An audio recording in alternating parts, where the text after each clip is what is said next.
James Douglas Morris was born on December 8, 1943 in Melbourne, Florida. His father, George, was a Navy aviator, and his mother, Clara, was a homemaker. He had two siblings, Anne and Andrew, both younger than him. It was a strict upbringing that had them moving around due to his father's job. Intelligent, obedient, as a child, he was subjected to army-like tactics to keep him under control. At the age of 3 or 4, he witnessed an accident in which a truck was overturned and a group of Native Americans were lying all over the road, injured and bloody. He said it was the first time he saw fear in his parents and he didn't feel safe. Family members don't recall the accident quite like Jim did. They said it wasn't half as traumatic, but it was traumatic for Jim. Enough so that he had wrote many songs about it. An avid reader and writer, reading books well beyond his years. Always found carrying books of his poetry. He was so intelligent, yet self-destructive. As of high school, he started drinking, once getting up in the middle of class and saying, "I have to go. I have a brain tumor to be removed." And he walked out. By the time he was 19 years old, he was arrested for drinking. He went to college and even made a movie, The Doors. Jim Morrison was a raging alcoholic, self-medicating to deal with his demons, a man of oppositions, sweet, cruel, love followed by anger. The band, with all its talent, did not keep Jim from being Jim. He had become a sex symbol, and they started to refer to the band as Jim Morrison and the Doors, a hard pill to swallow for the band members. They had dealt with Jim's self-destructive, alcohol-fueled life, and it started to affect the band negatively. Jim was out of control. He would often become violent on stage, curse, fight, and had many run-ins with the cops. The FBI had a file on Jim Morrison. The paranoid 60s had a lot of spying. They worried about his influence and his anti-war songs and attitude. Some not-so-nice things to hear about Jim. Sam Harris from Elektra Records said that he and Jim Morrison were walking, and Jim said to him, "See that glass? I could smash it with my bottle and feel nothing." And Harris had said that he felt that Jim was out of control and certainly acted and appeared to be a psychopath. He was known to be harsh, especially on stage. One time at a concert, a girl was getting on his nerves, so he said he wanted to slice her face. Extremes could be a good description. Jim, not wanting to be the rock star, grew a beard and gained some weight. The police were watching him closely, and he was charged with indecent exposure. He decided to go to Paris with his long-term girlfriend, Pam. He did this for two purposes. One, to avoid jail, and two, because he really wanted to get back to poetry. As much as he had success as a singer, he felt that he was a poet from the very beginning, and that's what he wanted to be known as. On stage, like many other singers, Jim had an alter ego. He was known as the Lizard King. It made him feel powerful, slithering around the stage. Men wanted to be him, girls wanted to be with him. Singing came second and was just a means to get his work out. The story told is that Jim Morrison was an alcoholic and was on a bender in Paris. Without any support, he was with his girlfriend, Pam. Pam had a heroin problem, and although Jim was a drinker, he decided to join her into the heroin that night. They listened to old Doors songs and were using until Pam decided to go to bed. Jim wasn't ready. He decided to get into the bath. Pam said she noticed he wasn't in the bed, and she found him in the bathtub with blood around his mouth and his nose. She thought he was joking, as he's always playing tricks, but this time it wasn't. Because she couldn't speak French, she called a friend, and they called an ambulance. The ambulance driver said they pulled him out of the bath. He was still warm, but they soon realized that the warmth was due to the water. He was dead. No foul play was observed, and in France, it is not necessary to have an autopsy in such a case. Don't forget, when he went to Paris, it was due to wanting to be a poet and to be somewhere where people didn't notice him or really know him. They didn't realize they were dealing with Jim Morrison. Jim Morrison died July 3rd, 1971, officially due to a heart attack. His girlfriend passed away shortly after Jim. She was 27 years old. Prior to his death, he joked or predicted his own death after news of Jimi Hendrix and Janis Joplin dying at 27 within the same year. The 27th Club's third victim, or fourth victim if you include Rolling Stones guitarist Brian Jones, who also died at 27. Due to the fact there was no autopsy, there has been many conspiracy theories about how Jim Morrison really died. First, we have the official story of him and Pam together and him having heroin and dying of an overdose. The second is that he was being followed and he was killed by the FBI. The third case is that his girlfriend and he were having heroin in her house and that he had overdosed, that she had called her heroin dealer.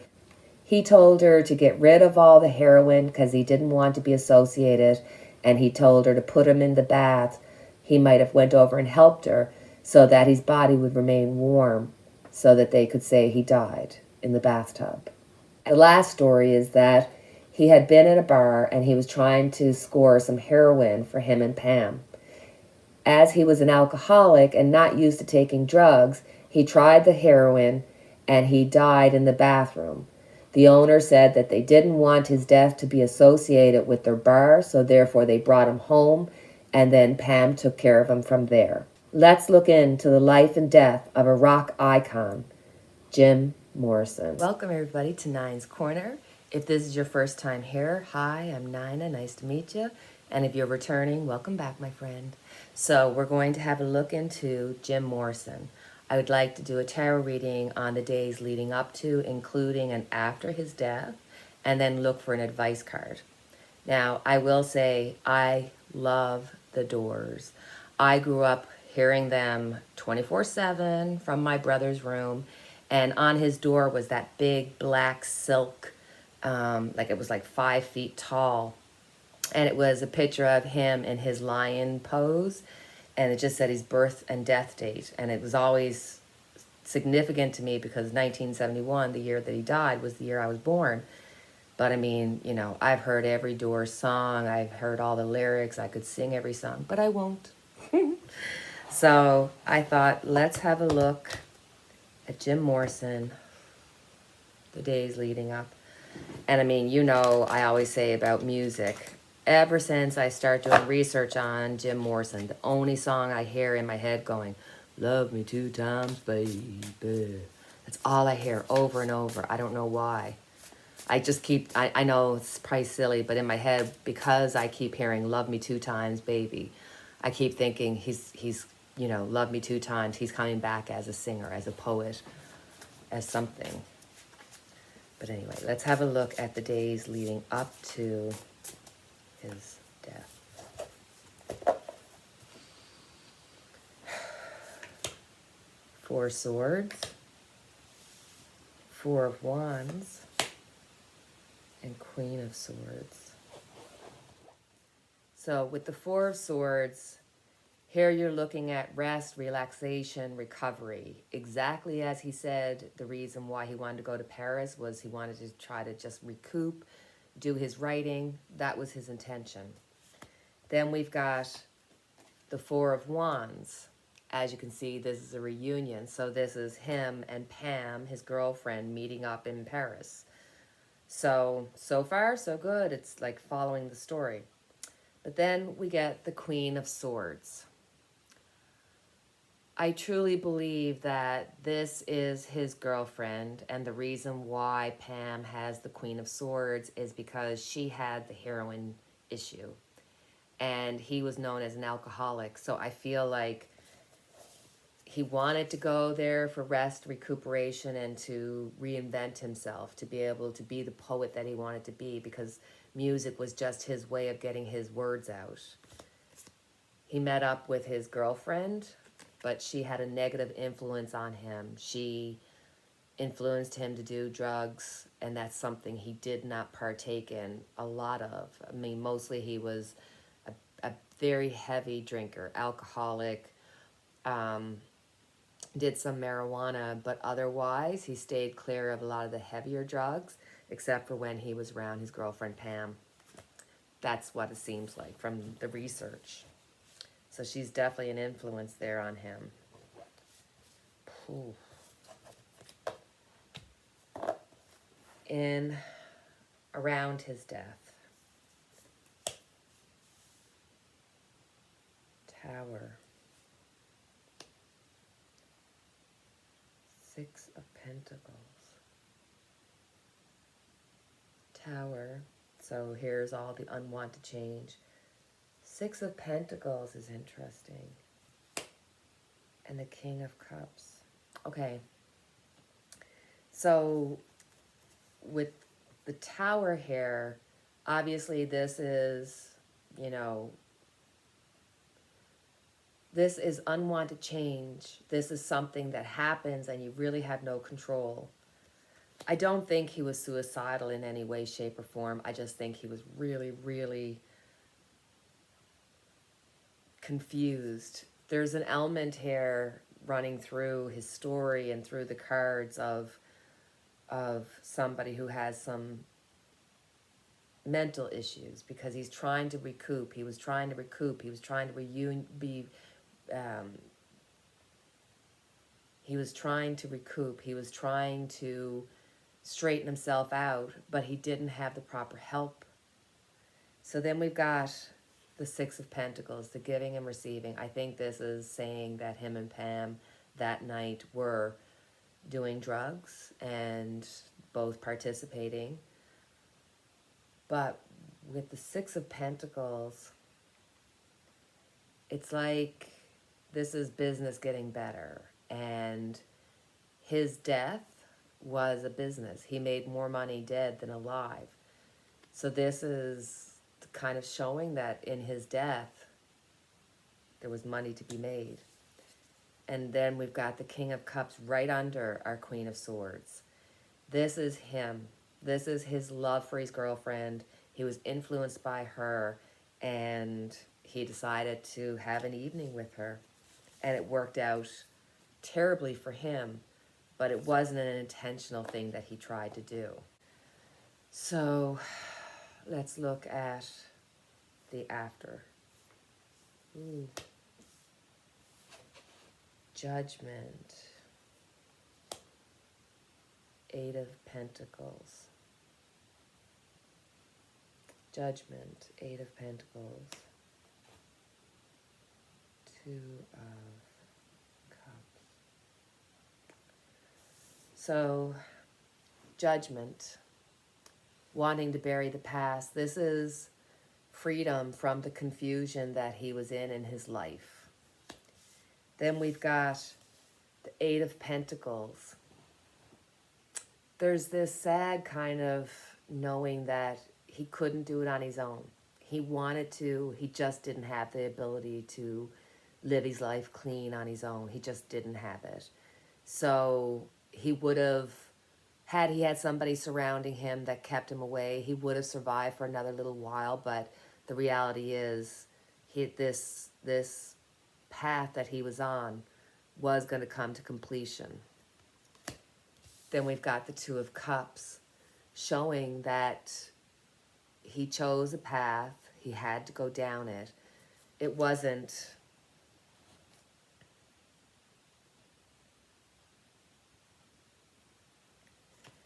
with the 2 of Cups, you're looking at him having chosen a path that was not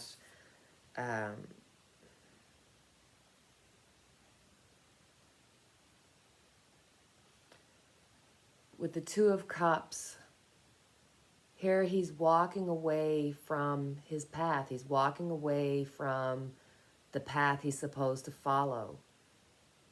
And there's an element here of, had he had support, had he had somebody who could hold his hand and get him through life, he would have been able to survive for a bit longer. But the reality is that he didn't have any trust for anybody. He did not trust people. He was so in his own mind, so in his own head. Due to the fact that Jim Morrison did not have an autopsy, there's been lots of conspiracy theories that have come out. One is that the CIA, that they were following him and possibly could have killed him, allegedly. The second one was that his girlfriend, had her drug dealer come over, and that, yes, they did drugs, but that Jim Morrison had died from it, and that our drug dealer said, get rid of all the heroin and put him into a warm bath so until we called the police. The third story was that he was actually at a bar and he was trying to score heroin for him and Pam, and that he had done it in the bar and he had passed out and died in the bathroom. And they did not want to have responsibility for Jim Morrison dying there, so they brought him back to the hotel and it proceeded from there with Pam. So I thought, let's just pull 3 cards and just see. CIA, girlfriend with the drug dealer, or at the bar, and see what we come up with. So let's have a look. Is there any possibility that the CIA were involved in Jim Morrison's death? Is there any possibility that the CIA were involved in Jim Morrison's death? 7 of Cups. They had a lot of information on Jim Morrison. They did not like his politics. They did not like his ability to communicate. They thought there were several things wrong with him, from his abuse on the stage, his vulgarity, his language. It's sort of like a full dislike for him, but they weren't involved in anything with him. So for the girlfriend with the drug dealer, is that story true? Guys, Temperance. This is the balance or imbalance. This is, think of temperance as tempering out something, putting one liquid into the other, tempering a hot water with cold water by mixing, like a chemist. They were involved. It wasn't just her. I think the drug dealer was involved and told her what to do and maybe even showed up at the apartment. This is them making a bad, and him, let's face it, he's responsible for his own life, for him making a bad choice of using heroin that night. Was he at the bar? 2 of Pentacles. Isn't that interesting? Partially. He was at the bar. He probably scored the heroin there, met up with the drug dealer there, but he did not die there. But then they could have moved him. I don't think so. I think there's a partial truth here. I think that he probably was at the bar, but he did not die there. He left. As advice, what advice can Jim Morrison give us? What advice can Jim Morrison give us? Okay. 6 of Wands. 6 of Wands. So he's asking you to persevere regardless of the obstacles that you may have. With the 6 of Wands, there's a feeling of, look, you can make it. Do not fear success. Do not fear life. Do not fear the negativity. And you have what it takes to be successful in whatever that you want to do. So this is saying, don't let the fear, don't let the obstacles stop you. Let others help you. And in a way, there's a divine help. There's the God help. Whatever you want to call that entity that is greater than us, there's a truth here. For me, looking at this card, it's like he's saying, yes, God exists, which I think is beautiful. So you know what? Tomorrow is another day. Life does have its cycles of good and bad, negative and positive.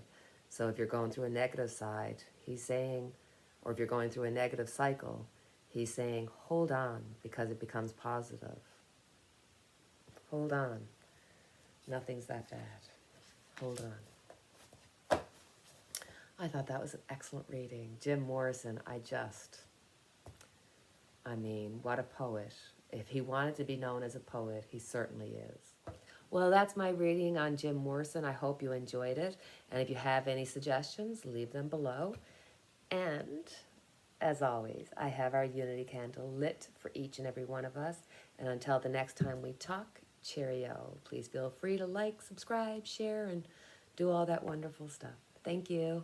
Bye.